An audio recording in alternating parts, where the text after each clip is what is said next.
Yeah, but at the start we saw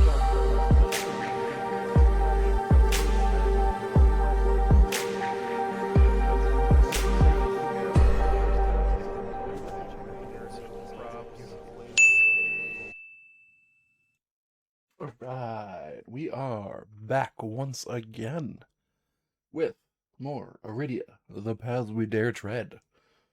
Just making sure I'm actually online, and I am.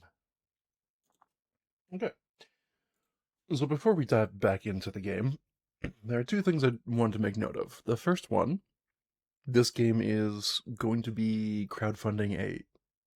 Hold on just one second. Going to be crowdfunding a second printing in the near future. The page is up. I don't think they've set a date yet specifically, but uh, the page exists. I do highly recommend you at least check out the campaign, because this game is fantastic. Like, truly exceptional game. From the component quality to the gameplay itself. Like, the components are all extremely well thought out. They all have a purpose, and like the way things were kind of put together, you you can tell that they have a purpose and that things are the way they are for a very specific reason, and that reason leads to just ease of play and helping you play the game better and faster, simpler. So components are great. The gameplay, super fun. I've had complaints here and there, but honestly, gameplay is super fun. Overall, highly recommend it. Yeah, that's my spiel. Uh, and if nothing else, like if you already have the game, they should be. Well, I would expect them to print some of the hard to find stuff, some of the stuff that's kind of out of print, like the expansions. Yeah, the expansion and the small bodies little mini box, which I don't have, so I'm looking forward to that. And hopefully they'll be at a discount. We'll find out. Um,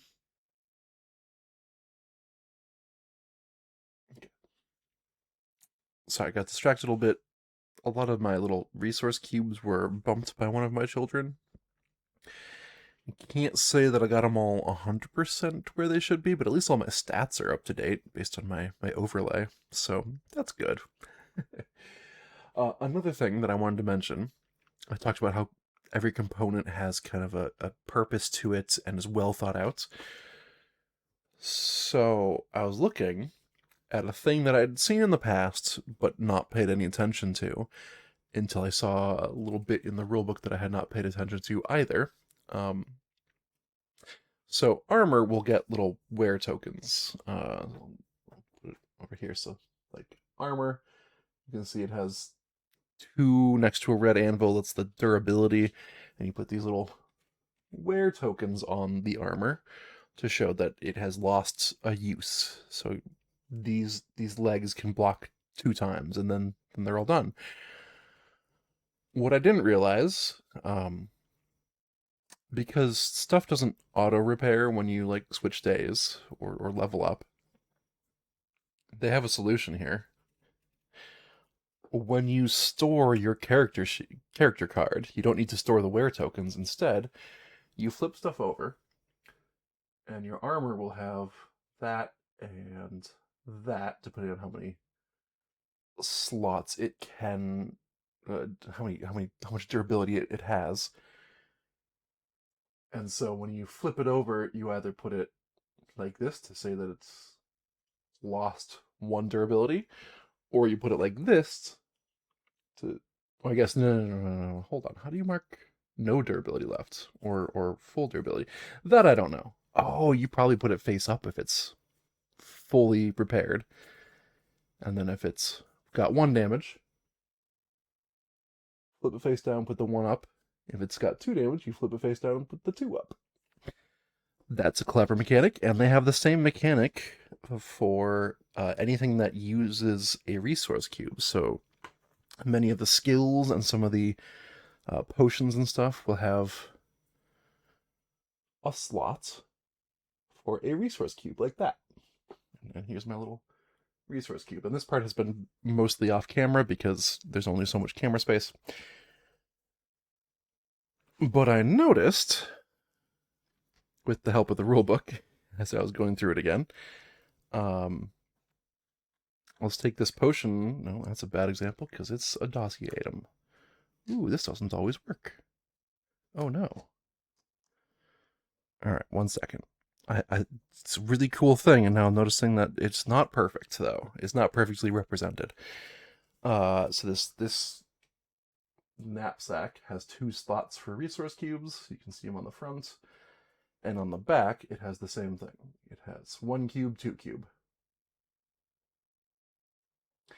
So, however you want to represent it, it'd be like if you have both cubes, you could leave it face up. If you have 1 cube, you'd flip it face down, do that. If you've used both cubes, you could do that. Or do the other direction. Flip it face up if it has no cubes left, etc. Anyways, that was just my spiel on how these components are really, really well thought out. So I'm constantly impressed by how well made and thought out all of these components are. And with that out of the way, let's actually play the game, shall we? We need to find a town. Yes, we need to find a town. And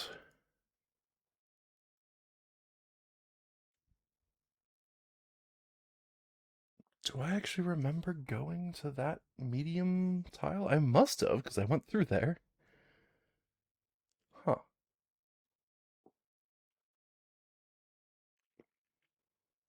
Okay. Well, we're not going back there now.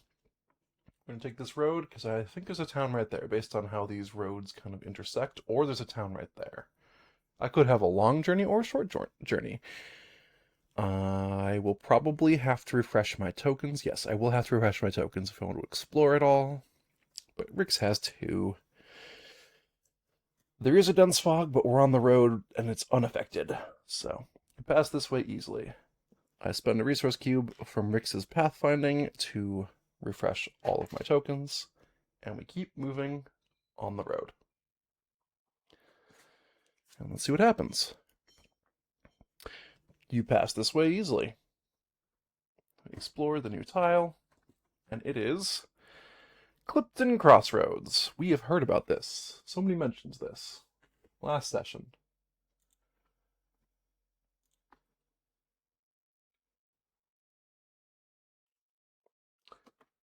Okay, so there's somebody named Keldra at Clipton who is helpful.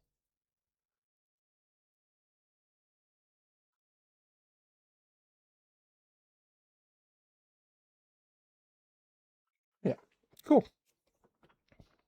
So we go there. Slot in. There we go. There's a town, point of interest, and also a tile. POI 70 and Big 23. Really, POI 70, isn't that? Oh no, Big 70 is the traveling caravan. Let's enter the town first, do Big 23, and then we'll do the POI. I think that's what I normally do, and no reason to stop now.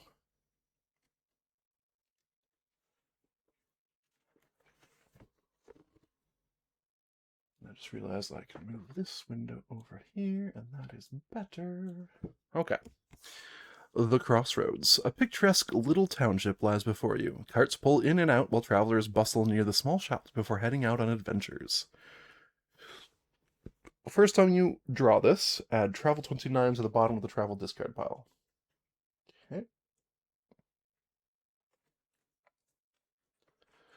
I'm gonna try not to look at it. Boom. And then we flip this.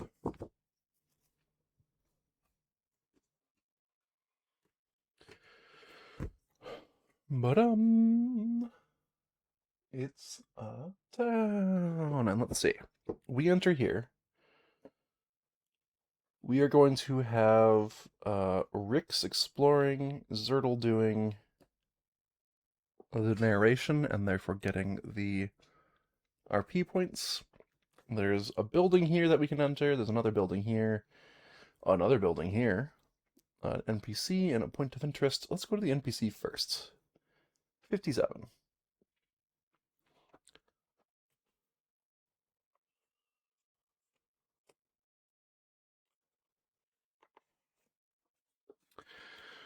Rindle Kicklum.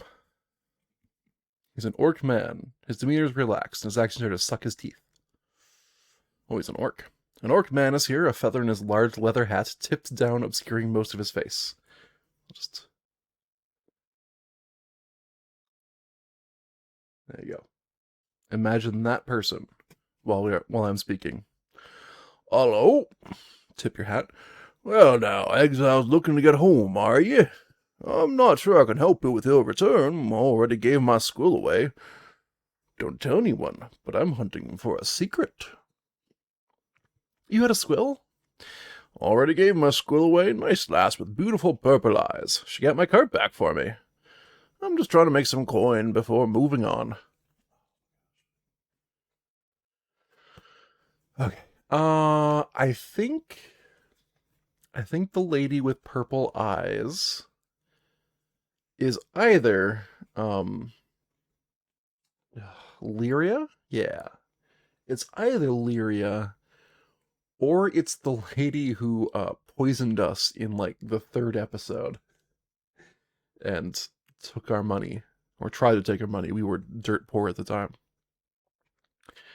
Okay, well, what's your secret you're working on? What's the secret? I like secrets. I'm a sleuth, you know.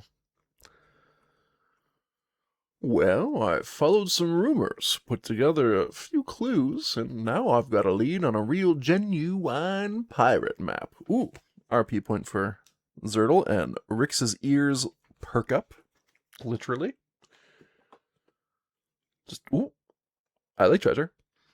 Oh, sure, everyone's heard of Get the Pirate. Got a whole field named after him. He does. Oh, I mean, of course he does. I knew that. It's his treasure I'm after. I can't tell you anymore, but if I find it, I'm out of here.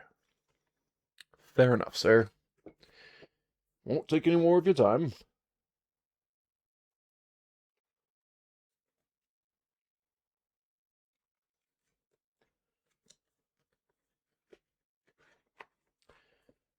So the assumption being there might be a treasure in Get's field, or maybe he's trying to ambush us with a... Maybe he's tricking us with the help of that one exile with the purple eyes, if it's the one who poisoned us. POI 37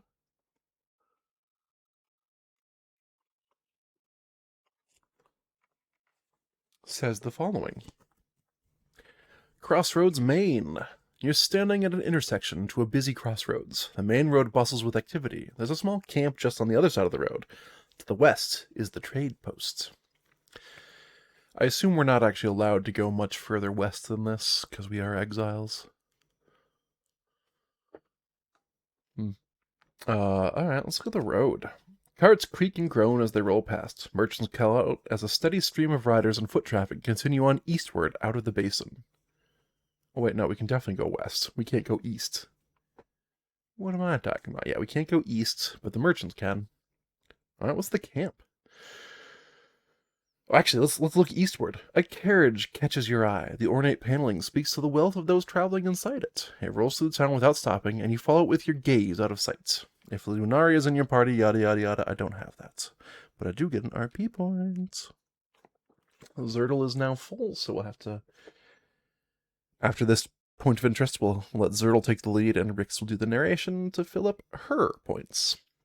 So anyways, about that camp. Across the road is a small campsite. It's filled with transient merchants loading and unloading wares before heading off to the next town. Oh, transient merchants, you say? Oh, is that interesting to me? Trade post. An eclectic assortment of clientele funnels in and out of the trade post, bearing goods of all kinds. Okay. I don't feel like I gain a lot of information, but you don't always have to. Alright, so it goes small 31, and Rix is behind. We're now a very untrusting people. That's not true. Zertle is very trusting. Rix is maybe on the lower side of trusting. Small 31. Zertle's like, oh yeah, there's a person in need right over there. And Rick says, that's a demon, Zertle. Maybe we don't help that. But the thing is, Zertle's often right, so. Helge's trade post. You step through the doorway into a bustling center of trade. Many merchants are here, peddling their wares as shoppers browse the various tables. Voices are thick and heavy, haggling prices and negotiating trades. New goods, just in. Everything you see is fresh as can be. Oh, that is a lot of NPCs. With one person standing outside awkwardly. NPC 48. Prepare for a lot of dialogue.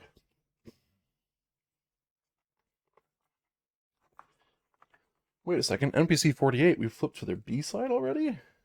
Oh, it's Garsh the Underguard. He's a human man who's wary and his actions are to talk slowly. Oh, this is the person who ran away from the other fort, or something along those lines. The fort that we were just at. You see a lightly armored man standing here. He watches you with wary eye. You there, exile. I'd like to have a word. Were you down at Fort Prex? Do you have any information on the goblins? Yes and yes. Fort Prex. Second Officer Bally came through here, eyes wild. He was on an urgent mission eastward. He said goblins had attacked the fort and captured the garrison. Is this true? I need to find out what happened. Yeah. So here's the thing, officer. Here's the thing, Ossifer. We were just exploring an abandoned tower we found in the middle of nowhere, and then we got to the top and we saw goblins attacking with a siege weapon. So I don't know what beef the goblins have with you, but it's pretty major.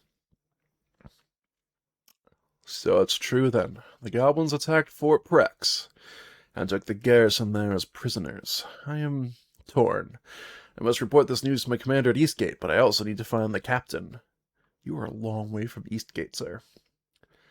Who's your captain? Listen, exile, I have a proposal.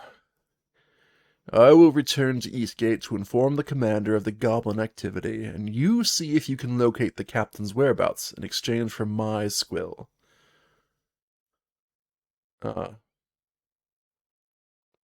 Sure. We were probably going to do that anyways. And Rix is like, hold on, maybe we don't want to do this. And Zertle's like, yeah, we're in. And Rix slaps her forehead. And I'm developing personalities. It's only been 23 episodes. Alright, Rix gets an RP point. Woo! We flip small 31 to its B form. And index NPC 48. Okay. So you go away, sir.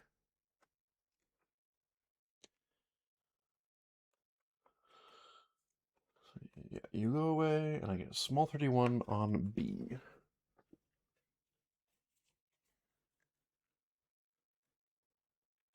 I wonder what would have happened if we had come here before fighting the goblins. I assume he just left. I think that's why we're changing the state of the tile. Also, I just realized, I'm pretty sure the designer I've read is a former software developer, or maybe active software developer, who knows. Um, and I'm pretty sure that that is the reason why things are in states. Because, us software devs, we love state machines. Okay. It's the same description as before. Yes, it is just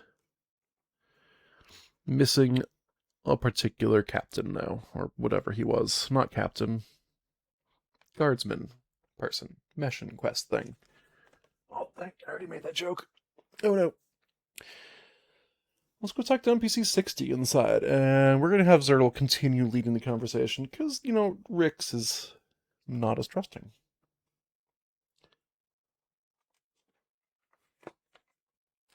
Hey, it's Tage the Sage. Did you choose your profession, or were you kind of pigeonholed into this? Be honest. She's a fey woman. She's bubbly. She likes to grind the mortar. And she has a thick accent. Oh, I can't. By now I can't maintain any sort of accent for more than like 2 sentences. It's fine. A woman is here standing behind a counter. She's grinding something with a mortar and pestle. Welcome. I am Tage the Sage. I deal with all manner of remedials. Hold on. just hold on a minute. Hold on. Nope, not that. Not that. Not that. Not that. I have a thing. I know I do. Yes, the bloodroot. Yes, we needed the bloodroot. We've been holding on to this for so long. Draw event 71. Before I even continue talking to this lady. No, I'm gonna finish her introduction, but then we'll do. Deal with all manner of remedials. Take this. Oh, okay. Oh, that's a funny visual to me. I can cure everything from wart's foot to lurdlung as long as I have the right reagents. Her eyes are light on your brass pin. Exiles, are you? Interested in earning a squill? First, we have this for you. Draw event 71. I will, sir. And by sir, I mean the game.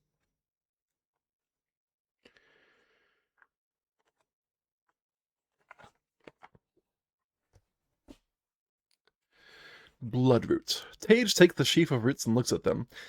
Bloodroot helps. Oh, you know what? I should. Here's the person talking. Bloodroot helps increase circulation, is known to cure lead lung.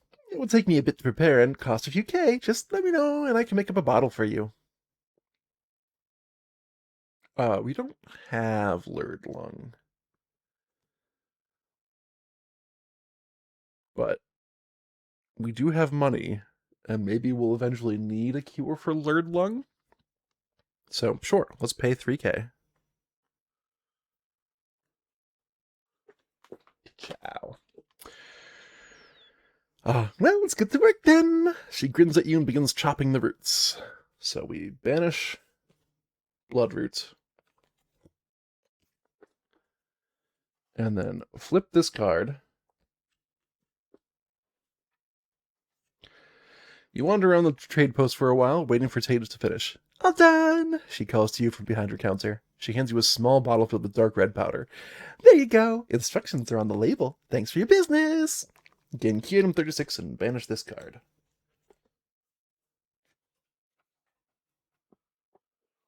Key item 36.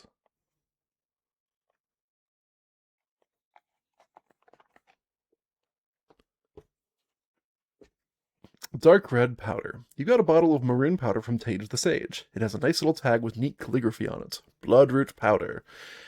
Can cause increased circulation, which is essential to cure lurd lung. Warning, it will turn your tongue purple for a while. For best effect, inhale directly. Keep this in the inventory. Until you find a card with the exact text, became sick with lured lung. And then we do a thing. Okay. I don't know if there's anything else I needed. But we do have the 2 poisons in our threat deck that I would like to get rid of. So let's keep talking to this lady. She talks about remedials. Oh, sure, gestures behind you. You can see the stock of tinctures, potions, brews, powders, creams, salves, pastes, and poultices I have. Each one is lovingly handcrafted by yours truly, Wink. Why the wink?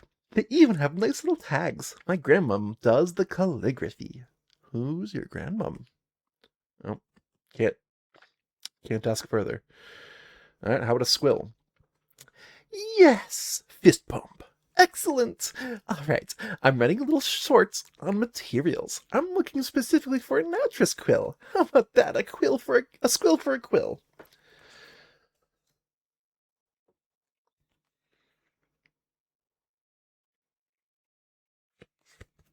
Kind of great, actually. I'm liking this NPC. Okay, what about this Natris quill? The natris is a rare creature inhabiting the basin. They have special poison-laden quills that I need to make a certain antidote. They're terribly fierce beasts, however, full of tricks and malice. It's been a while since one's been sighted, though, so you might need to look in some out-of-the-way location. We would get an RP point, but we're full. But hey, special poison-laden quills, we have a key item with that text. Draw event 268. Because we already fought the Natris.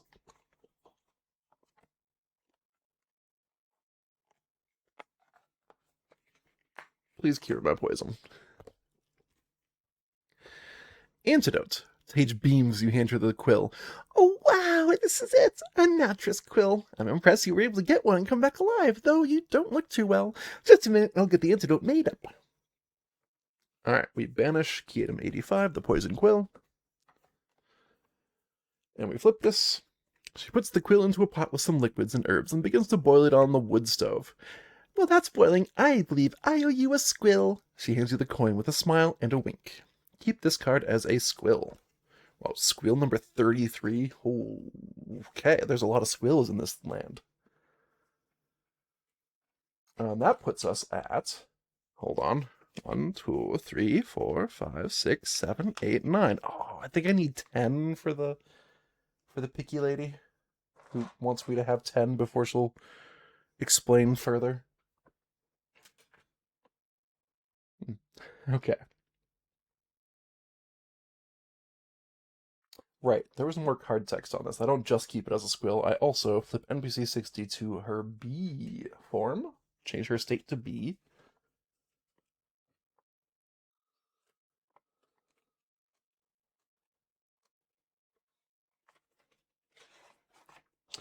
All right. Woman is here standing behind a counter. She's grinding something with a mortar and a pestle. Thank you for helping me out. Let me know if you need some antidotes. I deal with all manner of remedials. I can cure everything from warts to lured lung as long as I have reagents. Okay. Well, we've already done the remedials, but antidotes cost 5k. Yeah, we're doing that. We are doing that.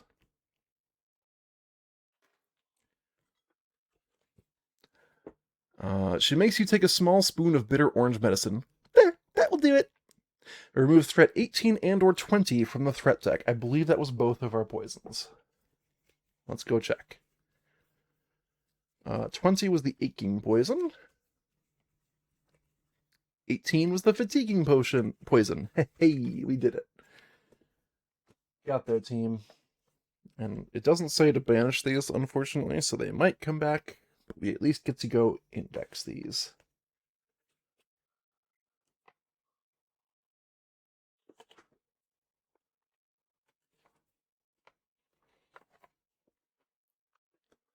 And now we know who to talk to if we ever need to cure this particular poison again. So we need to meet her grandmom still, who does the calligraphy, because otherwise why would she even mention it? If it's not important, why would she mention it? Let's go talk to this person, NPC 61.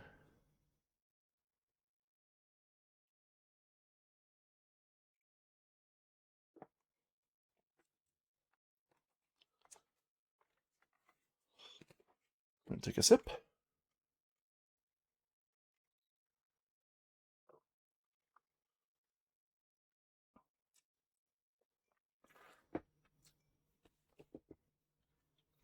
Alright. Keldra the Trader. She's a human woman who's no nonsense. The proprietor is here, rifling through papers, checking off lists, and making deals with the patrons of her trade post. Welcome to the post, she says without glancing up. Have you anything to trade? Maybe. Trade. Right. Here's how it works. You bring the item you wish to barter, plus the brokerage fee. I'll arrange the trade for you by finding 2 items of equal value. What do you say? Want to trade? I think I read that a little too fast, but it's fine. Oh.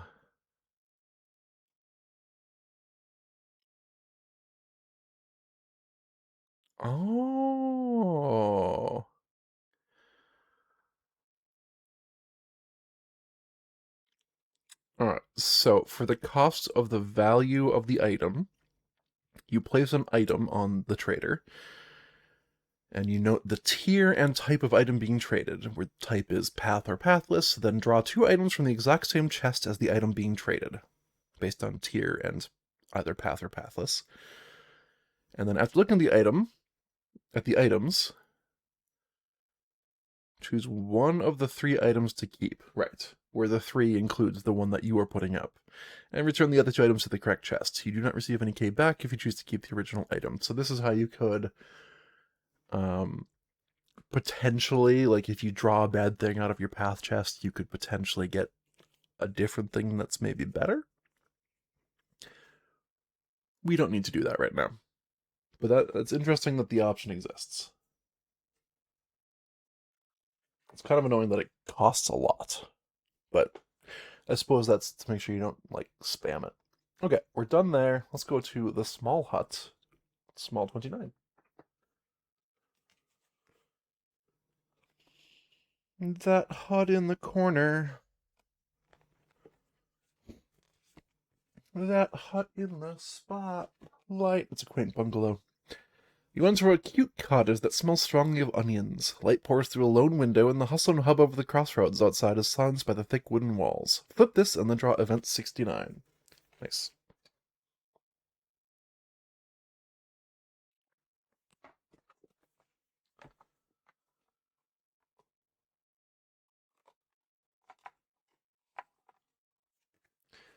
Quiet muttering. As you enter the house, you hear someone just out of sight muttering to themselves. Okay. You hear a woman's voice. Oh, my dear. I'm afraid I can't find your ring anywhere. I've looked and looked. I could have sworn I put it here just last evening before supper. It sounds like someone is rummaging through cupboards and boxes. Banish this card. Huh. Weird use of an event, if I'm being honest. But, okay. Hi, NPC 58. You wanna tell us more?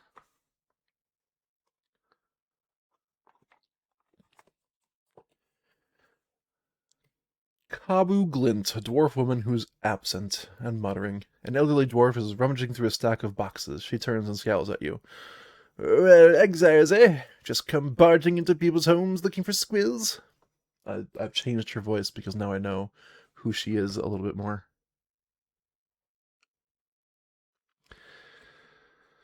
I don't mind. No one visits me anymore. Everyone thinks I'm losing my memory.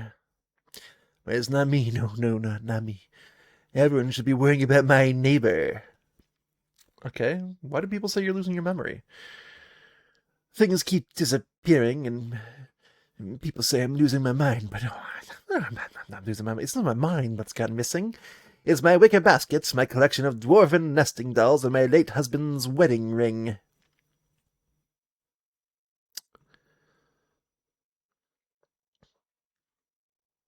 Okay. And why do you think your neighbor's going crazy? Oh, well, since she came back from her trip, she's been acting odd. Yeah, odd, yes. I think she stole my late husband's wedding ring. I'll give you my squill if you can get it back. All right. Tell us more about this ring, then. I swiped Pux's key to her closet. I want you to go looking for the ring. But I have to be honest, I'm not sure I trust you exiles to actually do the job. I'm going to need a sign of good faith, a little deposit. You loan me 2K, and I'll give you the ring. Wait, you give me the ring? I think she meant to say key, but Zertle hands over his last 2K, like, please take my money. We'll do it. This sounds like such a sweet story. Let's follow it through. Gain key item 43.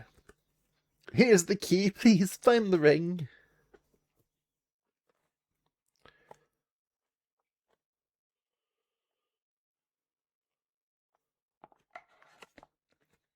And then she goes back to muttering. Oh, no. I didn't lose the ring. Oh, dear. Maybe I did. Oh, my sweet. I've lost your ring. I'm so sorry. Square key. Kaba Glint thinks her neighbor, Poxy Wundles, has been stealing from her. There's a large cabinet in her house. This key should unlock it. Keep this card until you see a square-shaped keyhole in the door. Okay. We'll be right back, I guess. Weirdo. Rix, that's not nice. She's not weird, she's just old. Uh-huh.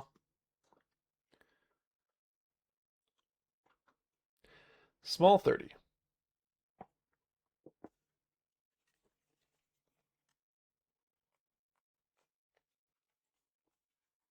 Me, I'll never grow old. Especially at the rate we're going, I'll definitely die before I grow old.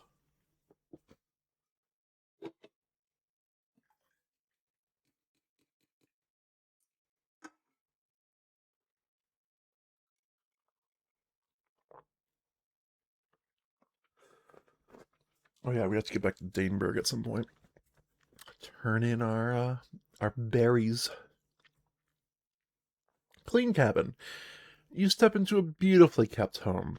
You notice how neat and tidy floors and furnishings are, as if someone was obsessing over keeping the home clean. Perhaps too clean. It almost looks like no one lives here. Alright, either no one lives here or this person's a murderer. Oh, there's an old woman here. Okay. She did it. She killed it.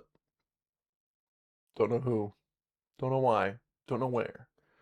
But she did it. NPC 59.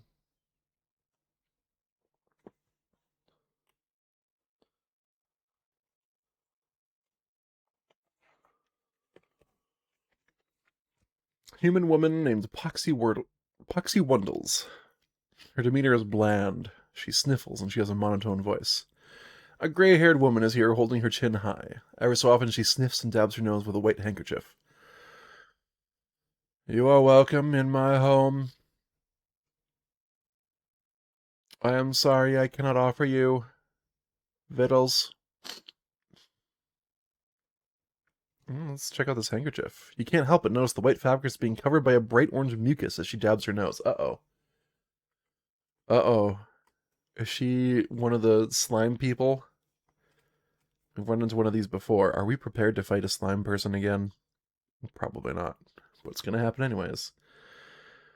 Home. An empty home. I must get more to eat. Victuals. Gone. No more. Must get more to eat. Do you want to eat? Excited voice. Eat! Oh, she actually changed her tune. I think that might be more disturbing than the original voice. Okay. Yeah, this person's a slime person now. Let's go investigate this POI 38, which is definitely got a body inside. A clean home. The noise of the busy crossroads is muffled from the inside of the house. It smells sweet in here, as if the owner of the house perfumed it recently. The house is very clean, almost like it's been stripped bare of everything but the essentials. Oh no. Let's listen to the noise for a bit. The sounds of the street come to you through the walls, a wild hustle and hubbub. Beneath it, you think you hear your host muttering something. When you look at her, she stops and smiles oddly. I'm guessing she was must eat, must eat, must eat. Can I eat them? I don't think I should eat them. Maybe I can eat them though. What if I ate them? Do you think they would notice I'd eat them just a little bit? I need to eat something. I need to eat. Okay, perfume. The smell is actually cloyingly sweet. It's almost suffocatingly saccharine. Okay. What are the essentials in this game's opinion? You don't see anything out of the ordinary. In fact, you don't see much at all. A small table, a few chairs, a large cabinet. Nothing seems out of place. I would like to investigate the cabinet. You try the cabinet door, but it's locked. There's a small square-shaped keyhole in the door. I use the square key. Draw event 68, and then banish this key item. 68.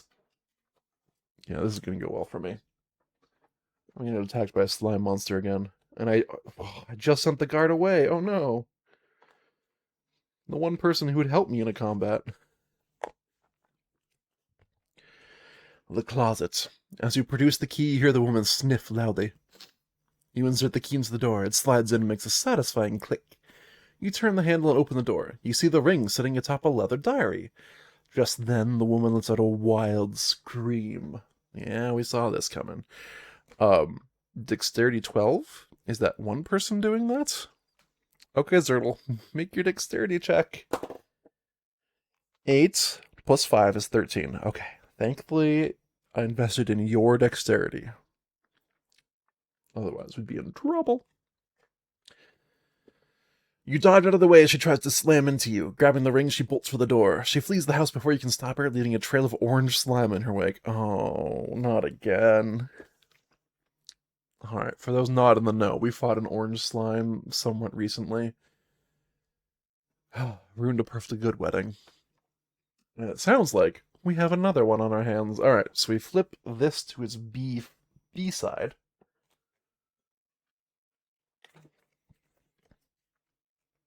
Small 30 goes to B.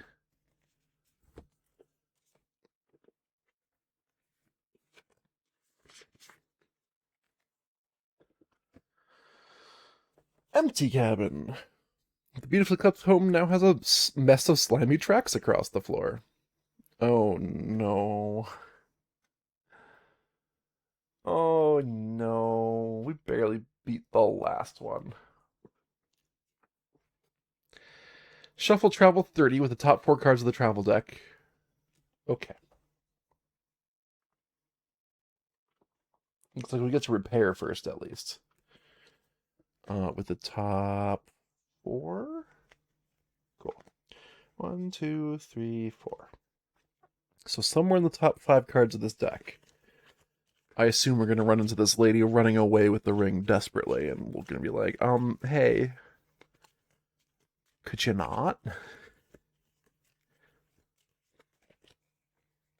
Just realized that this mechanic of kind of front loading the card or putting in the top cards does not work as well if you then immediately rest for the day, because then the whole deck gets shuffled. But maybe that makes sense, because then she has a lot more time to get away. Thematically, that's pretty cool. Anyways, banish this card gladly. Okay.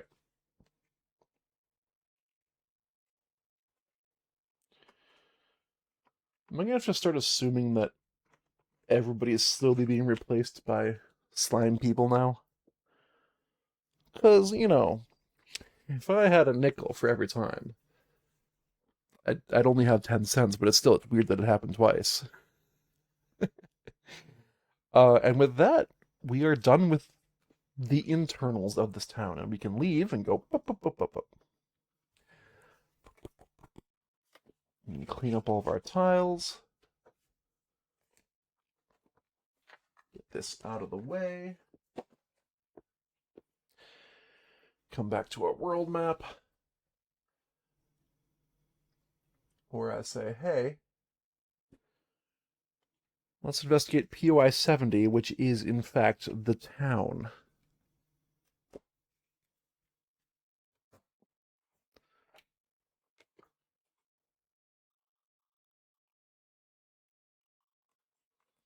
There we go. Clifton Market. The trade post of Clifton Crossroads is bustling with travelers coming in and going out in all directions. The first time you draw this card, add Job 21 to the job deck. Can Doosville.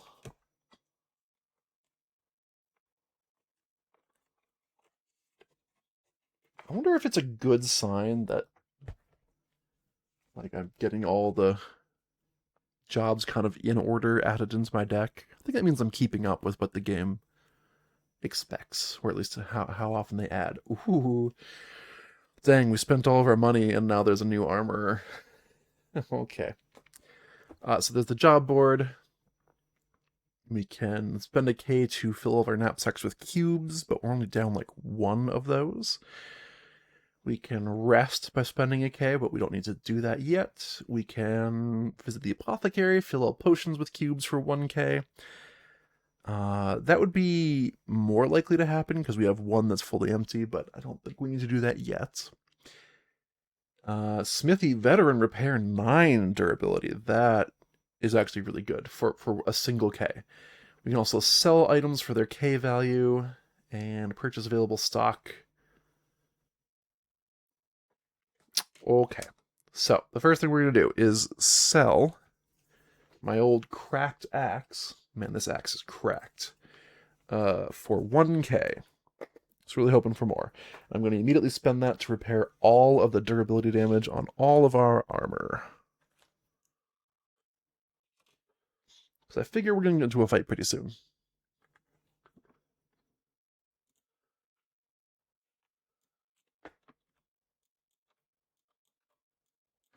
Unfortunately, durability is the slowest part of my overlay.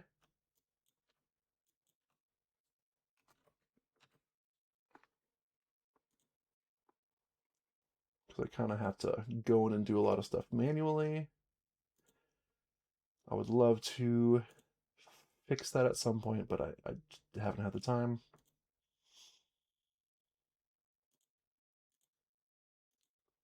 Whoops, not damaged, undamaged. Haha. And legs are undamaged, not destroyed, and then right shoulder undamaged. And then we do the same thing for Rick's with head undamaged, body undamaged, and right arm. You can tell who our frontline fighter is with how much damage Zertle's armor took. That's entirely by design. Oh, I still haven't updated Zertle's weapon. Yeah, his weapon profile is slightly different from that. Oh well. I have to fix that another time. We also get to open the stone chest and put 2 items for sale.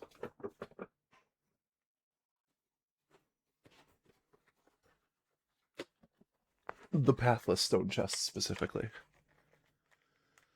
Let's go with 2 small ones with the hope of getting like 2 really good pieces of armor.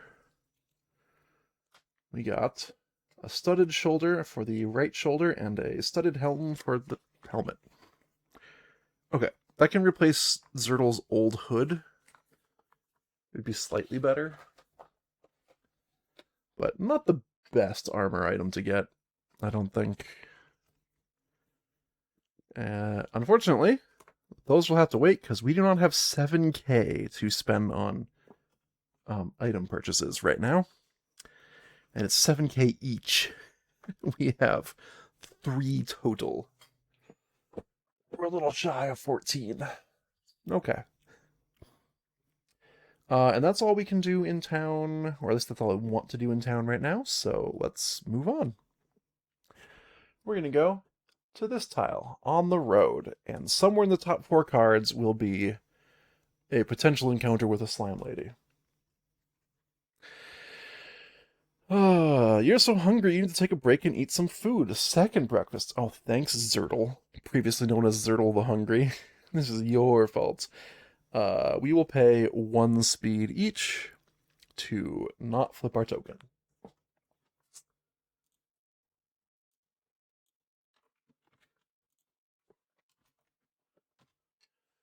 Now I'm wondering if giving him the nickname the Hungry may have been a little stereotypical because he's a halfling. Anyways, here's the Eastern Road. Anyways, here's Wonderwall. I'm wondering if this is the Get Field or whatever. Gets Field. Oh no, that's Gets Field. It's right there. Right there. Huh. Let's keep going on the road because I kind of want to find another town. Ooh, actually, before we explore, I will spend both cubes from my good knapsack to give Zertle and Rix 2 speed each. Why does that matter? It might not. But in the scenario where we immediately get into another combat, I want to be prepared with speed in case I need to fight. A nearby voice. We're on the road, so we get nothing. Oh, if I'd gone this route, I would have drawn NPC 33 and actually been able to do this, which has been in our queue for a long time. We do a lot of road traveling, so we don't get to do this one very often. You hear a voice. Sorry, you think you hear someone calling, but it's very far away. Discard this and draw a gun. I just realized these are in the wrong order. I want the discard up here where it's not blocked by my overlay. This down here. So discard, draw a gun. The journey is difficult and your spirits sag. We will spend a speed each to not flip a token.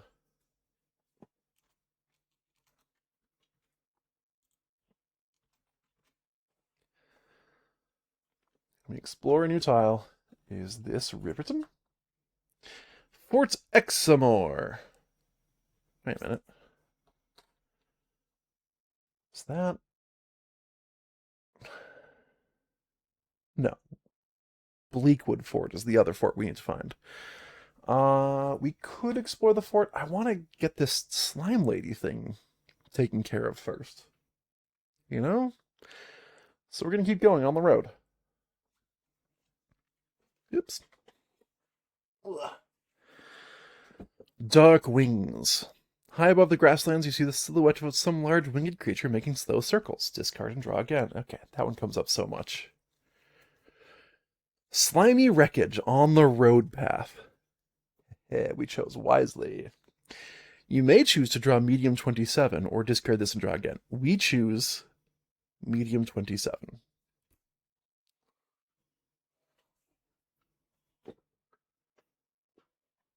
Alright, slime lady. We've got your number. We're maybe gonna win this fight, maybe.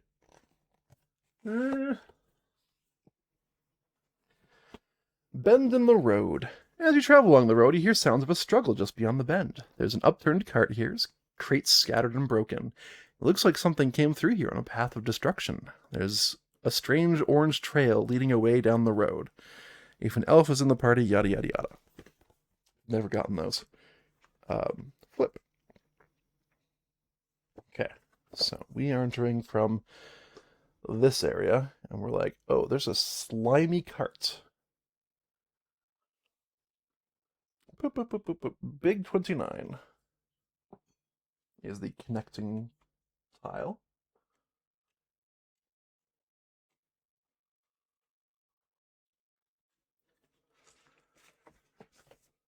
All right.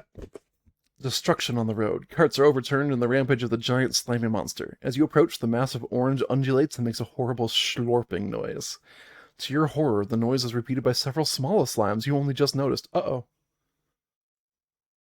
Oh no. Um. Oh no.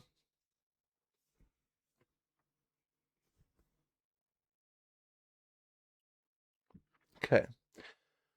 So we have a fight. And I need to move some stuff out of the way.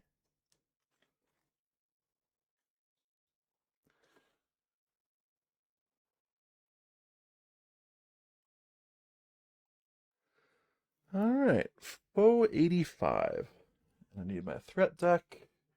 We have to figure out some way to fit everything on screen. I think I can move this over to there-ish. Flip that to combat. Get my travel tokens out of the way. Shuffle my threat deck, which no longer has poisons in it, so I'm glad about that.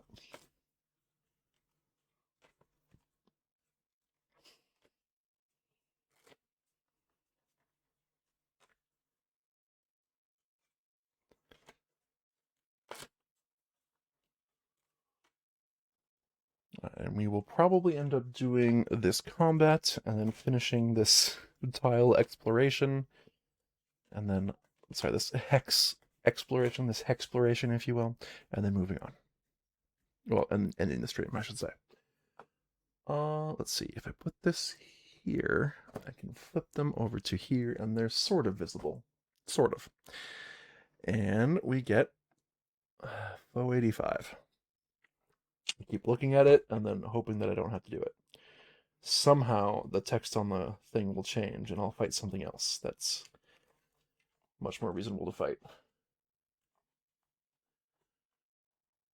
Now, what I don't see, it said there were smaller slimes around, but I don't actually see any.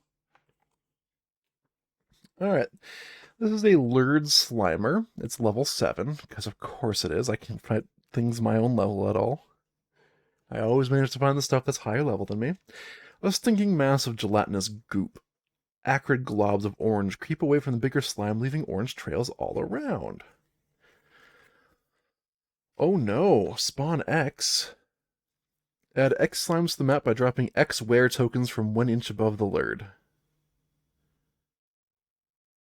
Then draw foe 86 if it's not out yet. So you spawn 2? Oh no. That's a... Oh. And then every attack it does spawns even more. We're so dead. We're so dead. I'm just going to get foe 86 out now, because that seems like it's going to happen pretty quick.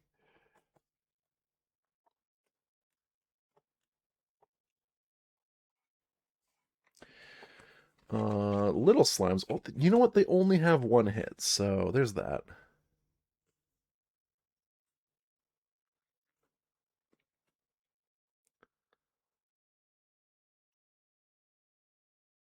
Ugh. Oh, this is all going to be really gross. Hooray.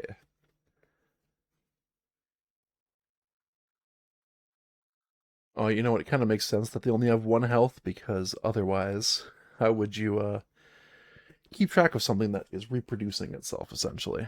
So, um, I'll put this one here. That one's easy. I think we're going to have to zoom out a tiny bit to accommodate stuff.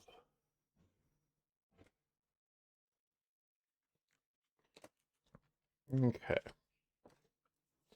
I'll put the big boss. Oh my gosh. Every slot is a weak spot. Oh no. We're doomed. We're doomed. Thematically very cool though that hitting a weak spot produces or does the spawn ability. So it's splitting every time you hit it. It's just like, how do we possibly keep up with that much spawning though?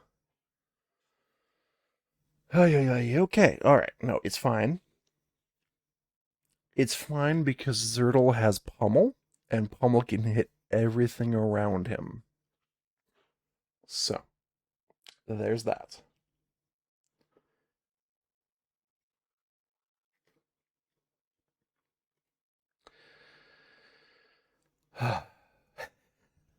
We're so dead.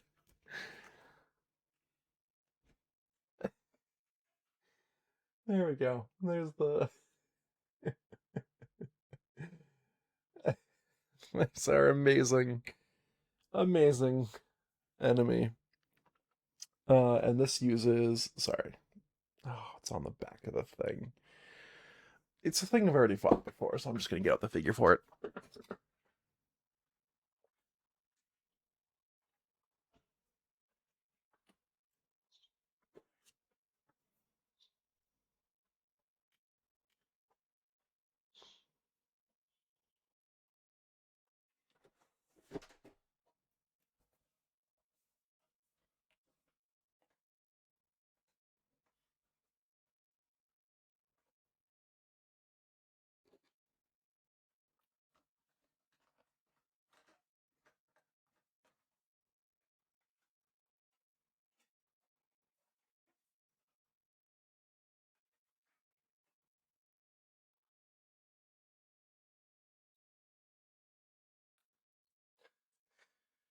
Hey viewers who see nothing because I'm not currently on screen.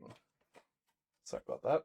I'm getting out the figure for this boss battle, who scares me, so I'm kind of delaying by putting away things that I've taken a long time to put away.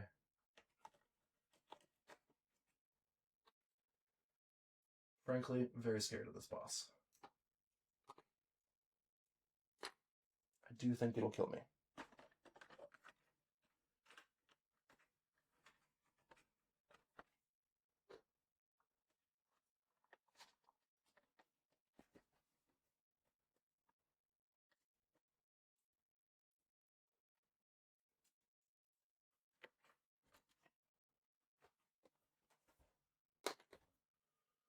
Not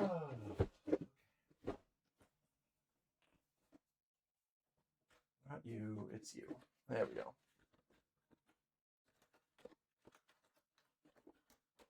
I don't think the slimes have a figure? How do we do this?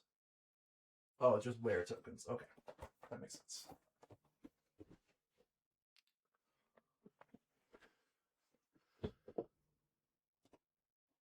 Squishy, squishy.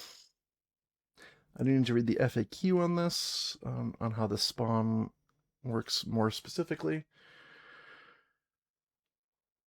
Hmm.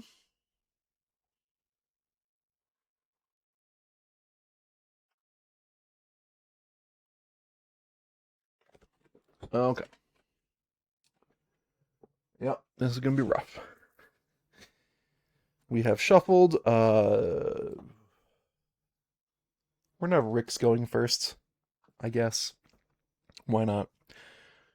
And let's do enemy turn. Rick's on deck.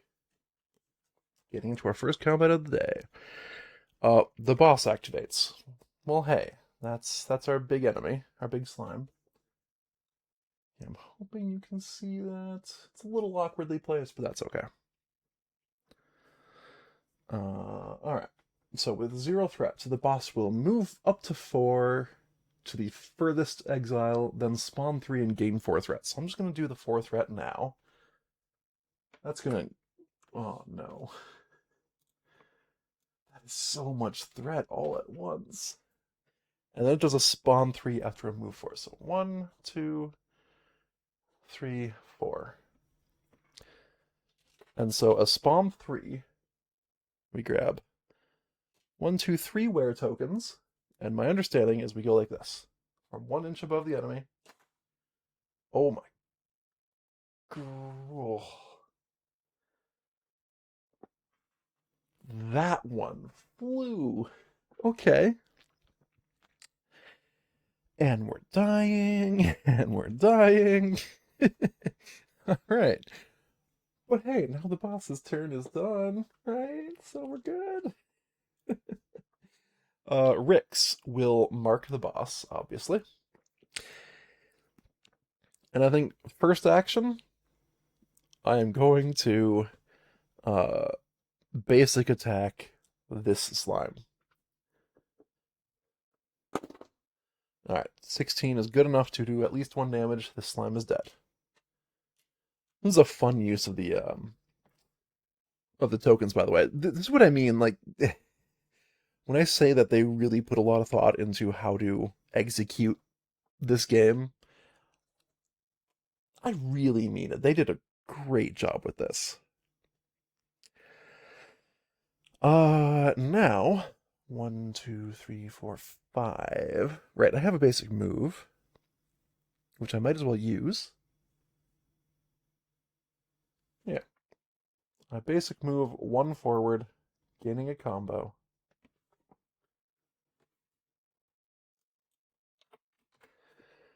And I will attack the boss.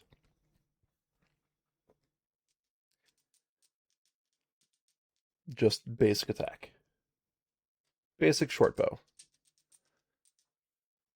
Is that my best move? I don't think my scythe can actually hit more than 3 slots, so that doesn't really matter as much. Yeah. I like to keep my distance at least a little bit. 9 plus 4 is 13, which is 2 hits. I'm okay with 2 hits. I think I'm just going to start taking out armor. No, you know what?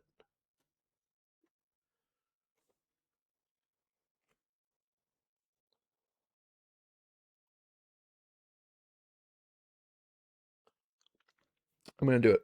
I'm going to hit 2 weak points because I kind of want to load them up for Zertle's Pummel. I want to load up on little dudes for Zertle's Pummel. And I will, of course, use a Mark mana to hit an additional space. There we go.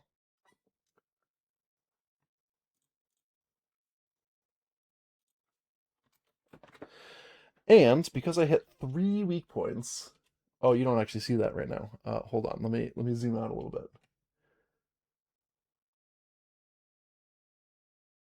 Weak point is spawn 2. So by hitting 3 weak points, I'm gonna go ahead and spawn 6. 1, 2, 3, 4, 5, and 6. Okay.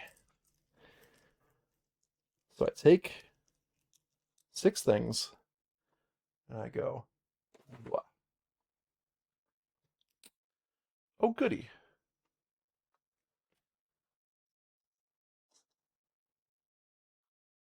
One was there. Yeah, cool. Sounds great. Yikes. We're doomed. And that was Rix's turn. So now we go to enemy turn with Zertle on deck. They gain 1 threat. Okay. So, do I try to pummel now, or do I just do a couple of attacks just to clear out the little dudes? I think I just clear out the little dudes.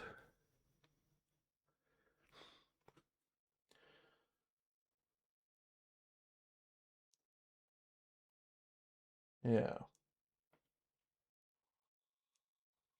Okay. So let's do a basic move on Zertle, gaining a combo.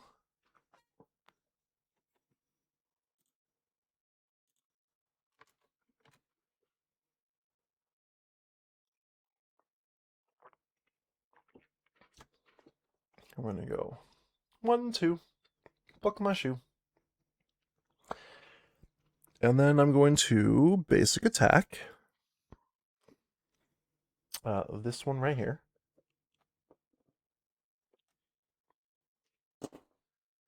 8 is good enough for at least 1 hit.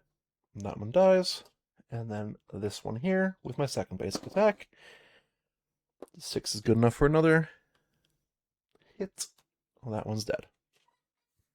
Okay. Feeling a little bit better now. They do go down easy, and if I get them out a little early, I might have a chance of just forcing the big one to lose all of its babies early on, and maybe I have a chance of surviving. That was Zertle's turn. Now it's enemy turn. Rick's on deck. Mob or 1. So there is a mob. They have an ability. They expend all 5 threats. I forgot to add the 1 from their 1 threat card, but they expend all 5 threat to do a move to Goo Goo. So this one can go there. 1, 2, 1, 2, 1, 2, 1, 2.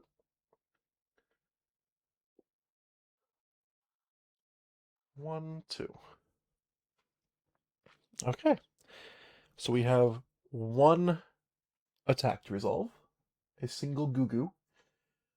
So Rix will lose any combination of any 2 combination of health, armor, durability, or speed. Sorry, armor durability is one option, or speed. And I think I just want to lose 2 speed. Rix doesn't really use a lot of speed, so I think that's fine. And then it's Rix's turn. So once again, I have the option of just killing a basic next to me. Just defeating it. Although I also have Ricochet. Which is 1, 2, 3, 4. Yeah, so I could hit this one and then ricochet to that one. Take out 2 enemies with 1 hit, probably. Yeah, let's do that. So we spend both combo. We ricochet to do a basic attack against that one and that one. So let's do the nearest one first. That is... Why couldn't I have rolled that against the boss? It's easily 1 hit with a 19 rolled. And then I ricochet to attack the next one, which also gets demolished. And then I still have another attack I can do, which I will do against the big one. Oh, this one's just standing here, though. What are the odds they activate? I think I'm going to risk it and then have Zerl take care of the ones that are nearest me. I'm going to go for the big one. Whew. That's when I roll the 1. That's just the way it is, isn't it? And then I basic move, go. Actually, bleep, blort, to gain a combo and also be out of range of that guy's goo attack. I think that is worthwhile. And now, enemy turn, Zertal on deck. Mob activates again. With 0 threat, they move 1 and then goo. So 1, 2, 3, 1, 2, 3. Oh, equal. Oh no. I'm going to say that one. Move 1, move 1, move 1. Did I move somebody diagonally previously? I may have. That would have been a mistake. Nobody adjacent for them to goo.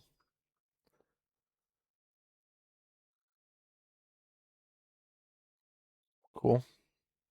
Alright. Zertal is going to basic move, gaining us a combo.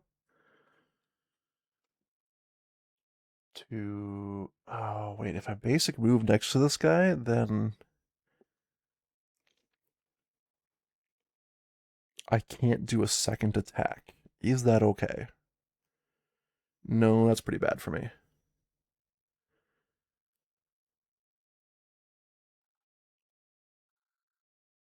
Hmm.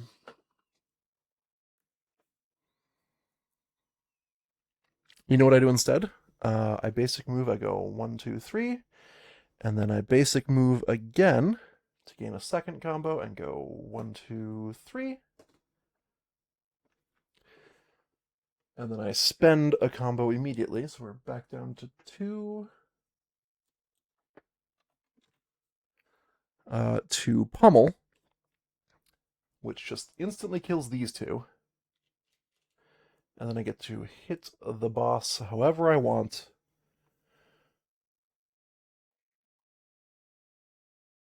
It doesn't really matter, because there are no critical points, right? No, it's just a disconnected grid. I'm going to hit this space for reasons, and then actually I'm going to spend Zertal's last... Sorry, not Zertal's. Rix's last mana to just hit that space as well, because it's kind of an awkward one for me to hit.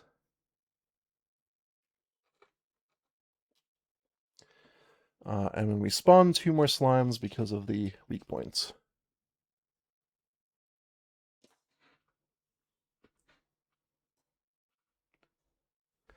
Okay. Alright. And that's it for Zertal's turn. Enemy turn, Rix on deck. Mob or 2. So mob activates again. So once again, they do a move 1 and then a goo. This one will move here. This one will move here. This one will move here. This is the one that actually matters because it moves here and then does a goo. And Rix is going to lose one more point of speed for that goo attack. And that'll be fine. Rix's turn. Yeah, I think I'm just going to try and ignore this goo as much as I can. It's a little annoying, but it's not going to kill us anytime soon. So we're going to do a basic move, going up to 3 combo, and we're going to go 1, 2, 3.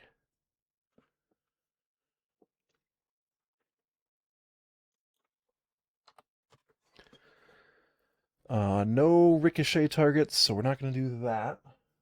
Instead, we're just going to basic attack. Yeah. Now I gotta be really careful how I'm rolling this to not move the little slimes that are everywhere. 12 plus 4 is 16, but that doesn't matter. I get at least 2 hits. What do I do with 2 hits? I think I go bleep and blorp? Yeah, that seems fine. Spawn 2.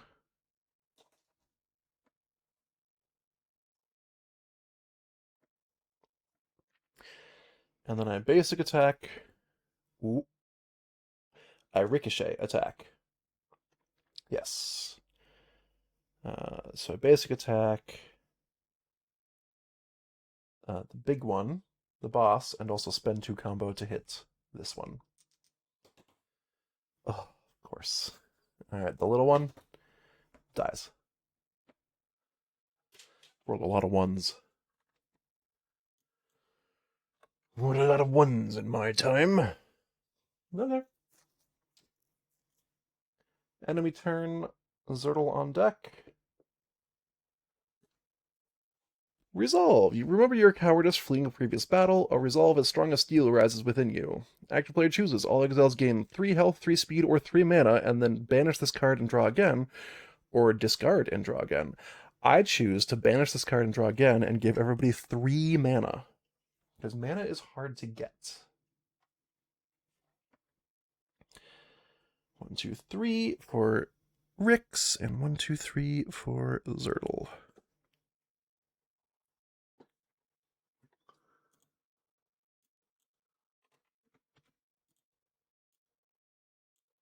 Oh. Rix was at 0 mana for a while because she spent the last one on a mark hit. Anyways, so we banish that and then draw again. All foes activates, starting with the boss because they are initiative 0, and then doing the slimes because they're initiative 5. So what does the boss do with 0 threats? Right, we know this. Move 4 to get to the furthest away exile. Spawn 3, gain 4 threats. Alright, so I'm just going to mark the 4 threat now.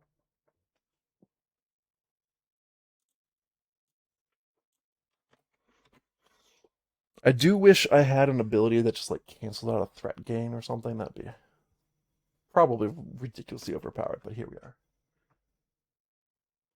Yep, furthest away exile. So it goes 1, 2, 3. And then does a spawn 3.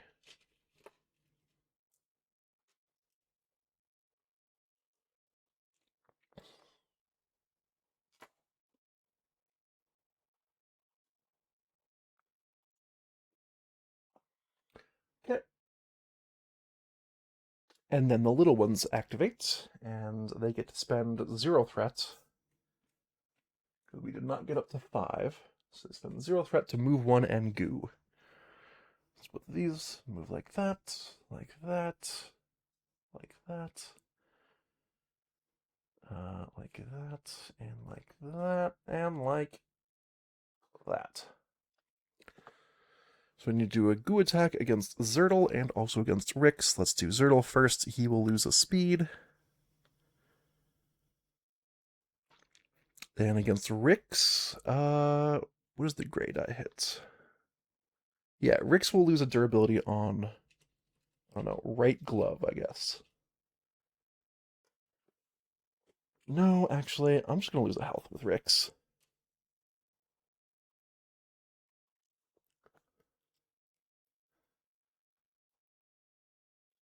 Okay. Now it is Zertle's turn.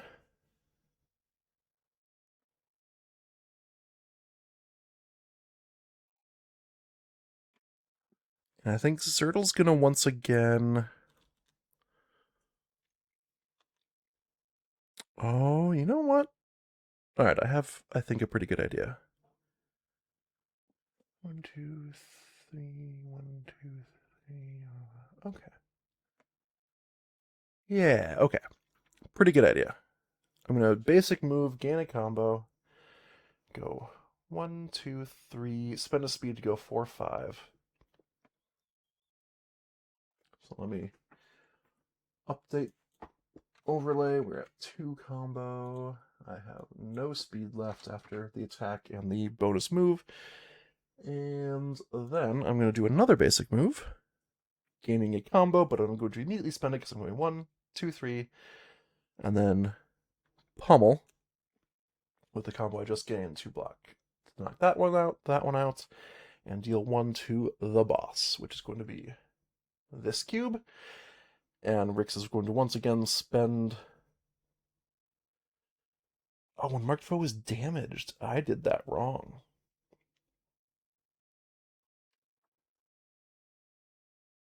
Okay. Okay. So this. It's too late to change that now, but now we know. It's only when they're damaged. If I remove an armor cube, I can't spend the mark mana for Rix because they were not damaged. They were just an armor point was knocked off. That is the entirety of Zertle's turn. We move on to enemy turn. Rix on deck. Elementary. In a moment, you have a flash of insight. Action player chooses. One exile may immediately move 7, then banish this card and draw again, or discard this card and move again. Kind of want to get Rix out of there.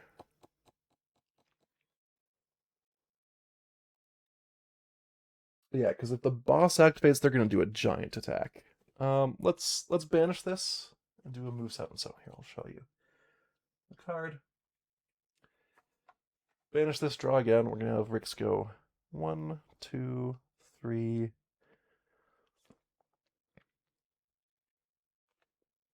4, 5. I don't even know what the big boss's attack does.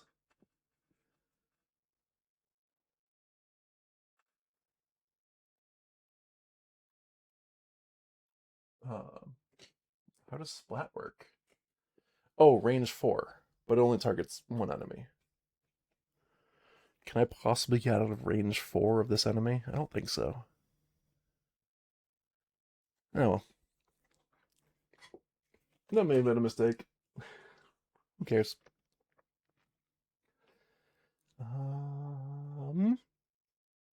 That's right. We banish that and we draw again. Unfortunately, we draw again. The boss activates. That makes sense.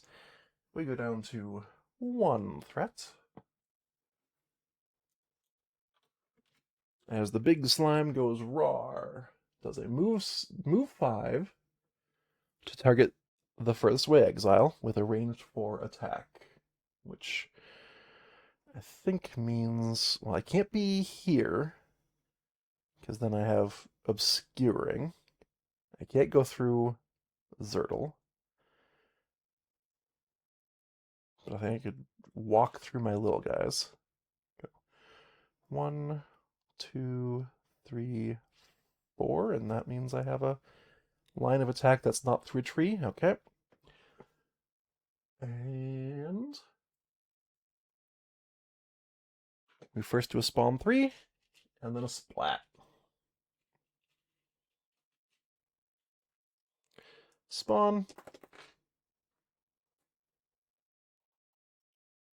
Okay. And then a splat, which is Great Eye. Attack on Rix. Body armor. So the first thing it does is it does a durability to the armor, and then it does the actual attack, which is 4 damage. So Rix will lose last point of durability on their body armor and take 2, block 2.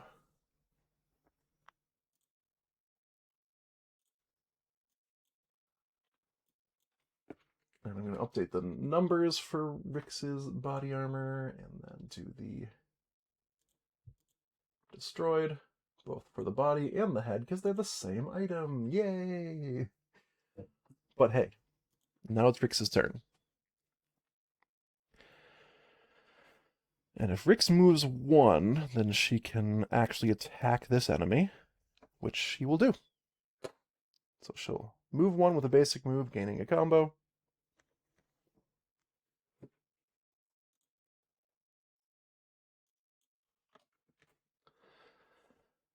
And then what? Then what do? I attack. I basic attack the giant slime. Sorry, what are these actually called? A lurd. Yes, right, the lurd. Basic attack. Adjusted 14 means 2 hits, and I'm going to do 1 and 2, and then spend a mana to get a 3rd hit right here with the mark, thereby triggering a spawn 6. Hooray!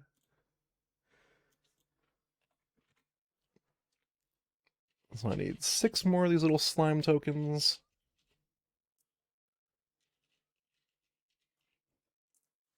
Component reuse, by the way. Fantastic. Oh boy. From about there.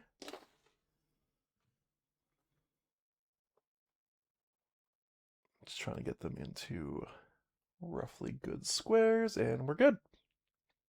Oh my gosh, that's so many little enemies. Woo! And I still have another attack, which I do against the big one. Yeah, I don't think I have any better targets, so let's do this. Change where I'm rolling now. Ooh, that's 3 hits with an adjusted 22. I go straight down the line, get all of the armor knocked out. All right. I think we've almost killed the big one. The problem is, so many little dudes. Let's see what they do. Enemy turn, Zertal on deck. They gain 3 threat. 1, 2, 3. Going up to 4.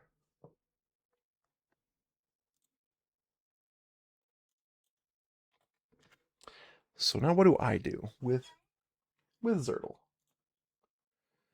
I know I want to move. 1, 2, 3.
Okay. My eldest came in the room to ask me what I was doing. um, which brings us to the question: what are we doing? I would love to get Zertle here, but Zertle doesn't have any speed left with which to move, which is unfortunate. Also, wait, Rix doesn't have any speed left either. I have not updated that. I also haven't updated her health. She's at 5. I got so caught up in the battle, I forgot to update the overlay. My mistake. I apologize. Um,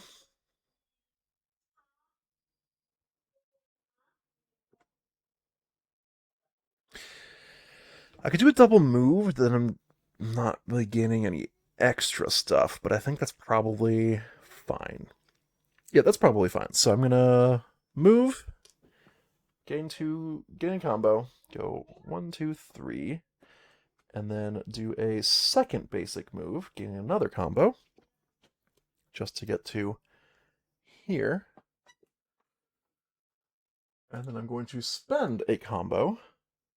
So we're up to 4 net.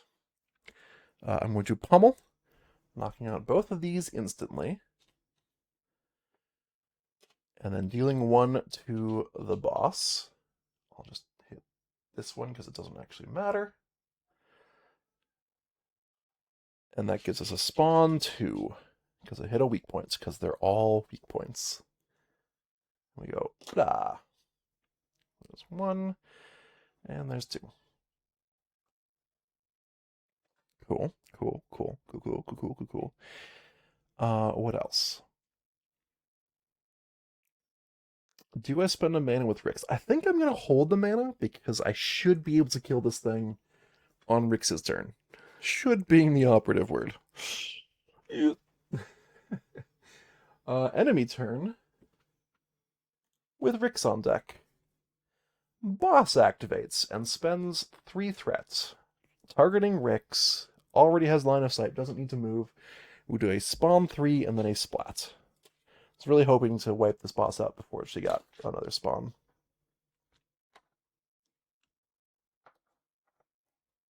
Okay. Yikes. That edge is just an edge of slime. Okay, and then a splat, which will be Great Eye against Rix. That is right arm. So the durability is lost first, and then Rix has no armor, takes 4. Okay.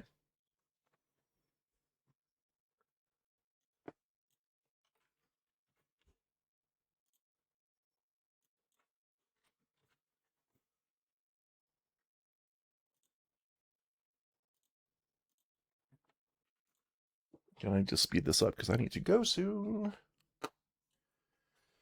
Okay. That's their turn. And now it is Rix's turn. Rix is going to attack. Basic attack. Rolling a die. This is the target, obviously. Oh, come on. A 3. I spend a mana because I'm going to be dealing 1 damage naturally. And the mark will do the second point of damage. I think that means I do get a spawn 2 on the first point of damage, though, because it's not killing it in 1.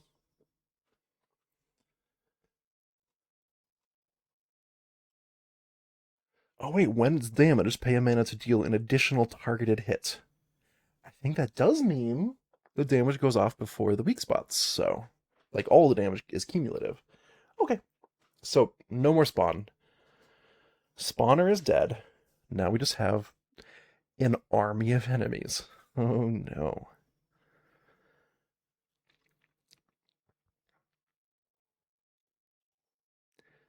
So,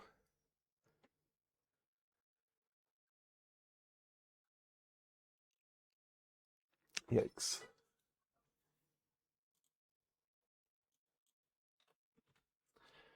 Oh, right. I'm at 1 health. So what do we do?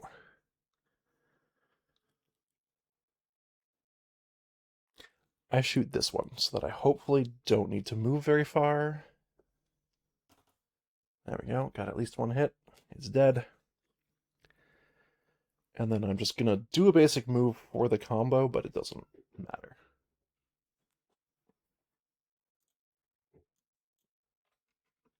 All right, we are at 5 combo.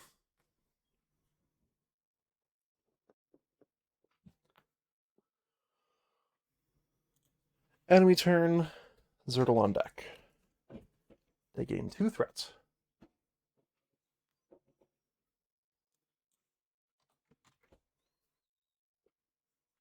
Okay. So Zertal is going to basic move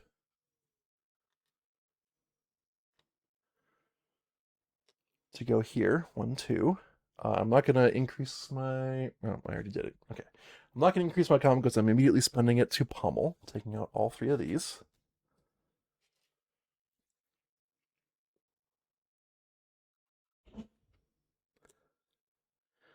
And then I do another basic move just to not be here, and I gain a combo. It's very awkward because I need to go. So I'm going to move here so that I'm not in range of any attacks. Actually, I'm going to move here so it's also easy to get to lots of them. And I'll be right back.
Oh, apologies for that. I was AFK for a bit. So Zertle just finished their turn. We're at 6 combo. And now we do enemy turn targeting, or start with Rix on deck. 2 threats. Because the boss is dead. Alright. Rix's turn. The problem we are in right now is Rix is not good at targeting lots of little enemies. Rix is a Fell the Beast kind of character. But I guess this means it's Zertle's time to shine, because Zertle's good at fighting lots of enemies. I'm just gonna basic attack this one, and then if I hit, I'm gonna basic attack that one next. Yeah, there's one. And there's two. Doesn't even matter what I hit with, I just needed one hit. They've got one damage slot. And then for the combo, I'm going to basic move to here. No, to here. 1, 2, 3. So we're at 7. We can choose to activate our limit break next turn. And we will see what the enemies do with their turn. You know, actually, I'm going to stay there because I don't want to be in range of that one. Yeah. Enemy turn, Zertle on deck. This battle went a lot better than I was expecting. Okay. Oh, wait. What happens if a slime gains power?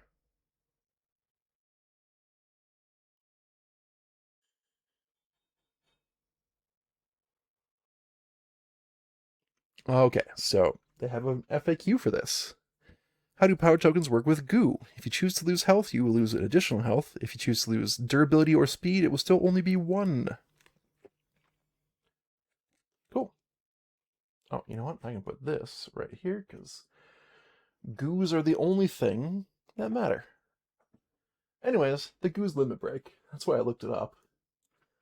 So they go up to 7 threats. All of the goos have a power token. Oh, sorry, They all have a power token.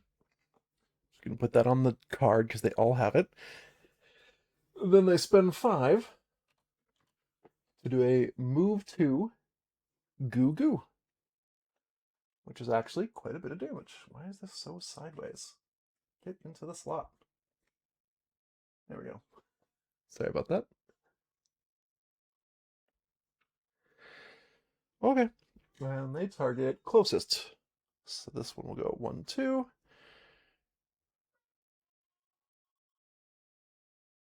1, 2. 1, 2. 1, 2. 1, 2. I don't actually wait. Is that closest? Hold on. 1, 2, 3, 4, 5. 1, 2, 3, 4. It's equidistant. I'm gonna have him go that way. 1, 2. 1, 2. 1, 2. 1, 2. 1, 2. Oh, 1, 2. Everything is moved. A lot of slimes. And we do a single goo goo against Zertle. So Zertle. Yeah. Do I just take 4? You know what? Whatever. We can outrun everything else. We'll just take 4. Going down to 3 health.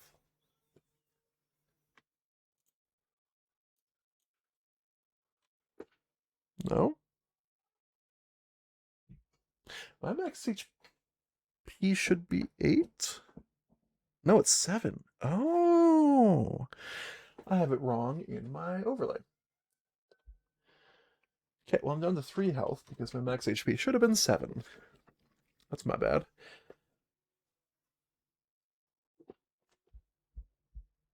Okay, now everything's up to date.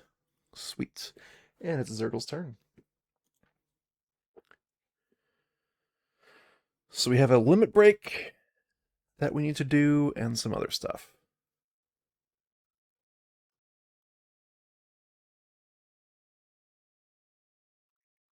Yeah, no real good ricochet targets for Ricks. So what we're going to do is we're going to limit break on Zertle to just get a free pummel. Going down to 0 combo, but killing both of these instantly.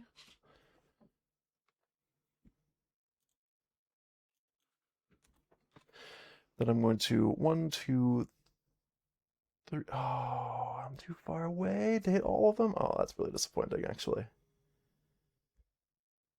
Oh well. Yeah, I do 1, 2, 3 with a basic move. I'm not going to gain the combo from it because I'm immediately going to pummel. Again, and wipe out both of these. I was hoping to get all 3 of them, but I don't want to spend another move to get just 1 space for it. Well, no, I should. I should just do a second basic move to get 1 space further, because what else am I doing with that action? Healing? Bleh. Who needs healing, right? So we gain 1 combo from this second basic move that I did. And then we're done with movements and with actions. Enemy turn with Ricks on deck. Alright, let's see what happens.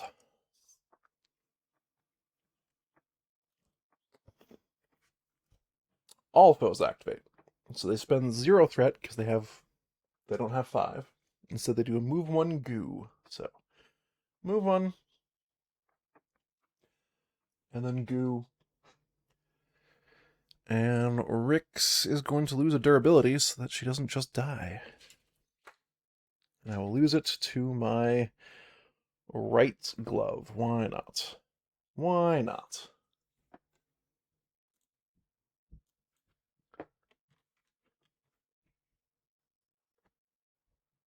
That's my right hand. Boom, boom. Okay.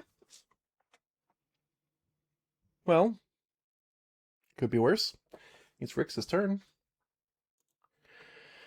Rix is going to use her scythe for the first time to completely overkill this slime if I do any damage. Yes, I do. It's dead. That was action number 1. And I still have 2 things left to do. Can I get within range of an enemy? I think if I go 1, 2, 3, yeah, I'll be in. So I go basic move 1, 2, 3. Gain another combo. And I'm in range of this enemy. I do basic bow attack. I hit. It dies.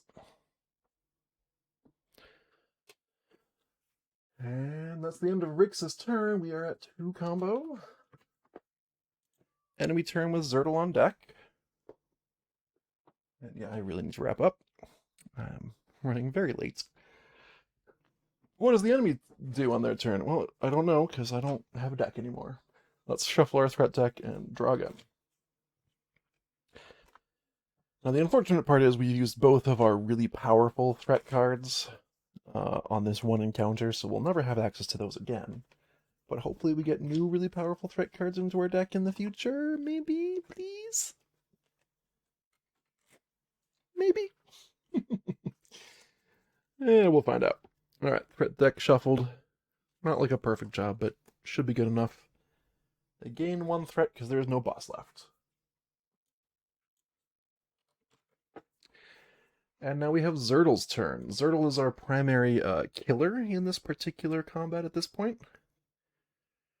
So I think what Zertle's gonna do is basic move. Gaining combo going 1, 2, 3. And then I'm gonna basic move again, but I'm not gonna bother giving myself a combo because I'm just going 1, 2, 3 and immediately spending the combo to pummel. So we end at 3. Net positive 1.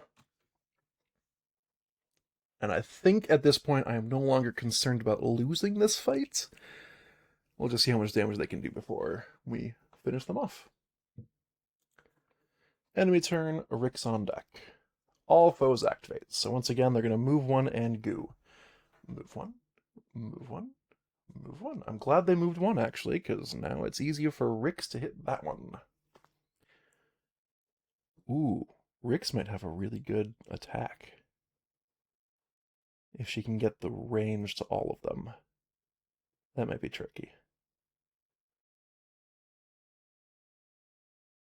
Yeah. Anyways, I'm thinking ahead. Sorry. We need to do a goo attack on Zertle, who is just going to lose 2 more health. I think that's the safest option right now.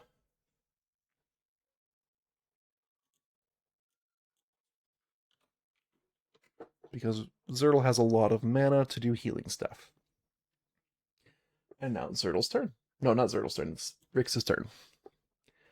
So let's see. If I go 1, 2, 3, I'm out of range of that one.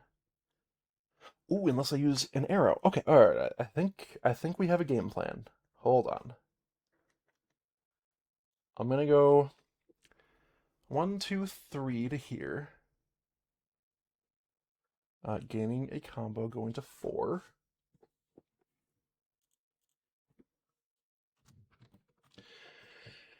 And then I'm going to do a ricochet attack, so losing 2 combo. And targeting that slime, ricocheting to that slime, I do a bow attack against both of them. So, thanks. Oh, good. We gained 2 combo from the crit. Where was that when the boss was alive? So this one, super dead. Then we ricochet to the next one, and do at least 1 point of damage. It dies. Then I use, I guess, my swallowtail arrow. It doesn't actually matter, and I'm not even going to mark that I'm using it in the overlay because it's going to come back when this battle is finished. But that gives me an extra range, so I can go 1, 2, 3, 4, 5. And I got at least 1 hit. It dies. The final mini-me slime has fallen. This was a power token, not a slime. I know there's confusion. Okay.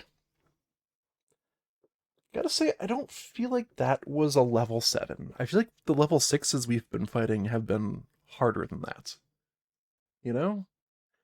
Maybe I'm in the minority on that thought. But we're out of combat. All enemies are dead. I'm gonna put a little damage token on the slime for the first time, just to show that, yes, it is in fact dead. And let's get some loot. No loot for the little slimes, but for the big one, 6 experience. Whew. Now we're talking.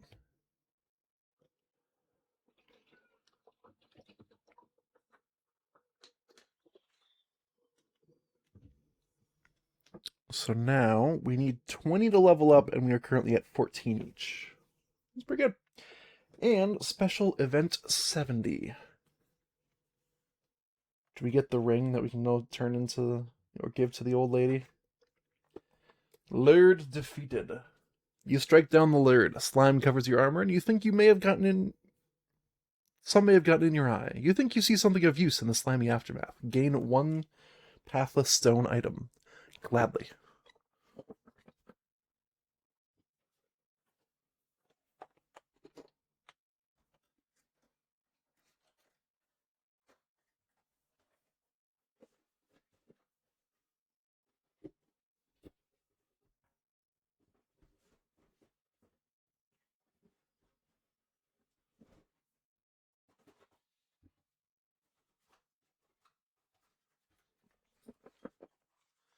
Alright, pathless stone. Once again, I think I want a small one more than a big one. Yeah, I don't want a big one right now. I want a small. We got ornate potion. Whoa. Oh my gosh. Heals for 3 instead of 1. Wow.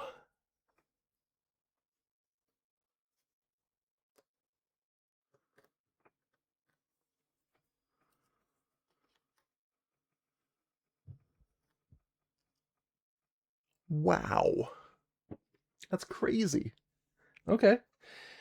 You spend the better part of an hour cleaning off your gear, wiping everything down. You return to the Lurd and search for the ring. You see a leather diary and pull it from the ooze with a slurp. Gain key item 56.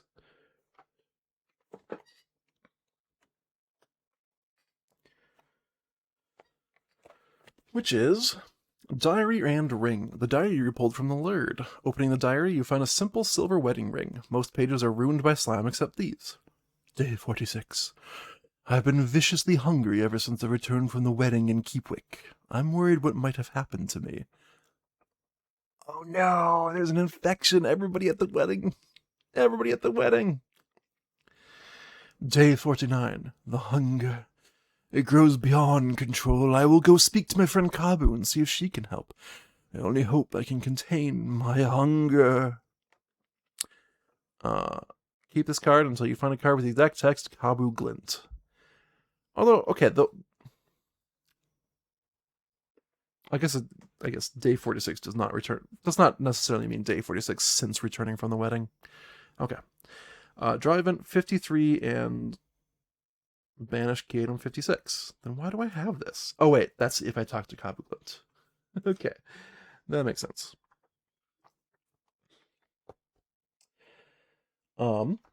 We also get key item 171.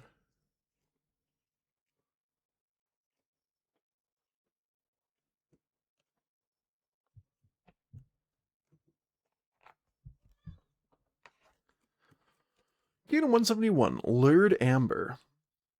An orange stone made of crystallized lurd. It's incredibly hard and reflects light beautifully. Keep this until you see I seek out all manner of gemstones in text. Okay. Sounds good. Banish travel event 30. The slime wreckage. Done. Place party on Hex and close this location, then banish this card. Which Hex were we coming from exactly? Does that mean we didn't actually get to explore? I think that means we didn't actually get to explore. That's fine. Banish this card, which is event 70. We got our 2 key items. We got to return to Kabu Glint to turn in the ring. We killed the slime and all the little slimes.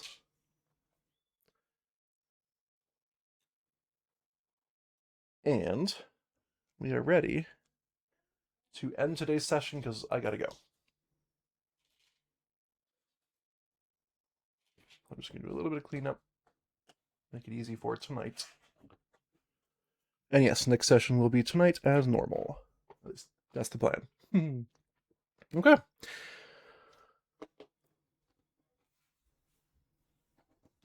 Yep. And yep. Well, everybody, thanks for watching. If you liked what you saw, feel free to tune in at the following times and days. So L times are going to be in US and Canada Pacific time. On Mondays, I stream at 1 p.m. Pal World, and at 10:30 p.m. something. I'm investigating a new game to potentially play in that slot.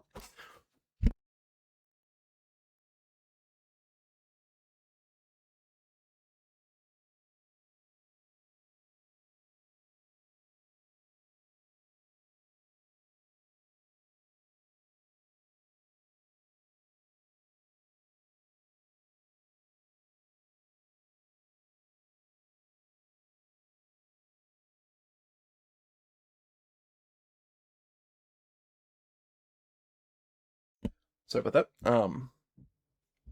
Wednesday 1 p.m. more Pal World, and then Fridays at 1 p.m. and 10:30 p.m. Arydia the Paths We Dare Tread. That's the game you just witnessed. It's a board game in a sorry, not a board game in a box. That's all board games. It's an RPG in a box type of board game. So we have our characters who are leveling up and all that good stuff. I would go into more detail, but I really do need to go. If you want to see more, I also record everything here on Twitch as a video on demand and export it down to my YouTube channel. Out to my YouTube channel. There's a link in the channel description down below. If you happen to be watching on YouTube, hello YouTube! Thank you so much for watching. It really does mean a lot to me. And if you ever have the ability/desire to watch me play games live, you can visit the link in the video description down below to come hang out. just chill and have a good time. Yep. That's all I had for notes for sign-offs. So everybody, thanks for liking, thanks for watching, thanks for commenting and chatting, thanks for subscribing and following. Really, thanks for all the things you can do both here on Twitch and on YouTube. They really do mean a lot to me. I appreciate everything you're able to do with your time. Your time is very important. I'm happy to get whatever amount you can spare for me. And I will see you all next time.